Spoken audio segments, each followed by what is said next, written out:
So, papakita ko po sa inyo ngayon kung ano yung available natin na Fredcon. Yan. Okay, so tatlong klase yung available dito sa store. Meron tayong T-Max. Ayan. Ito po yung T-Max natin. Okay, so may makikita tayo dito.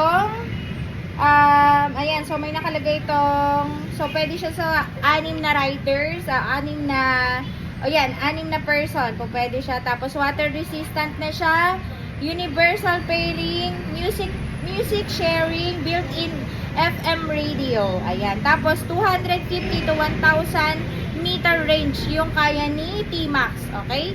T-Max po available for 3,500 pesos. SRP po yun na 3,500.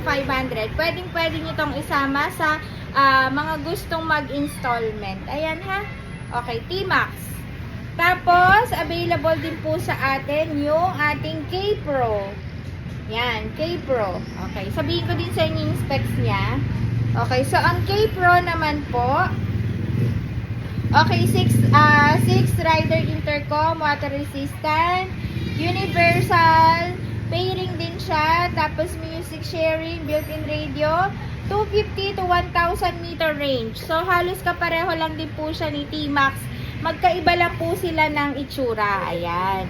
Okay, tapos yung price po nito is parehong 3,500 pesos.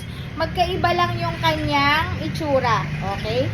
Magkaiba. Ayan. So, kung alin yung mas bet nyo dito, pareho siyang maganda. Ano? Ito kasi yung nire-request sa amin ng intercom kasi subok na. Tapos, kilala na din siya. Okay? Tapos, pag bibili kayo nito, may kasama na din siya mga freebies. Mamaya ipapakita ko sa inyo. So, ito namang isa, yung ating T-comb. T-comb. Yan. Okay. Ito yung isa. Okay. So, mas mura lang to. Magkano to? Nasa 2,600 plus lang ito. 2,650 ata. Ayan. Okay. Basta SRP price lang po yung price natin dito sa intercom.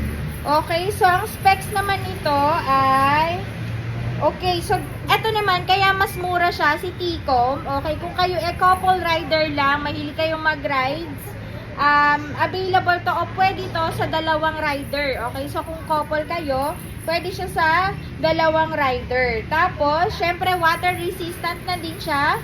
Music sharing, tapos may Bluetooth na din, tapos advanced noise reduction. Okay, so mababasa nyo naman to lahat.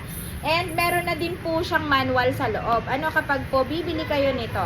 So, tatlong klase po yung ating Fredcon na intercom. Tatlo. Ayan. Okay? Lahat ng mga naghihintay nito, mga sukiya, pumunta na kayo, mga kamaos. Pwede kayong pumunta sa Maos Binyan Laguna branch and Maos Santa Rosa branch.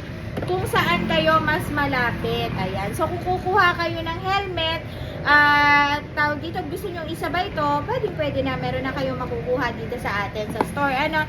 Tapos, kapag bumili kayo nito, may kasama pa tong freebies. Okay? Bibigyan namin kayo ng t-shirt. Yan. 3,500 and 2,650 ang kanyang SRP price. Kung hindi man ako tama doon, basta SRP price, ito, sure ako 3,500 to, itong dalawa. Pero ito, nasa 2,600 plus siya. Makikita natin to, basta SRP price lang siya, no? Okay, meron na dito po sa Maos, Binyan Laguna branch and Maos Santa Rosa branch. So, sa lahat ng mga naghihintay nito, available na po ito sa store. And syempre, pwede nyo po itong i-cash or installment. So, pwede po kayong mag-installment through home credit. Tapos, magkakaroon po tayo ng Skyro, GCash, GGives, tapos ang atin pong mga credit cards and cards kung ano pong available nyo. Lahat na mag-a-avail ng Fredcon na intercom natin, ito yung available natin na freebies. Ayan, okay. So, t-shirt siya. Ayan. Okay. So, pwede nyo itong magamit pag nagra-rides kayo, diba? Okay. Couple rider. Ayan. Okay. So, may pa-freebies kung ganito. Lahat po na mag-a-avail ng ating intercom. Okay? So, visit na po kayo sa Maos Binyan Laguna branch and Maos Santa Rosa branch.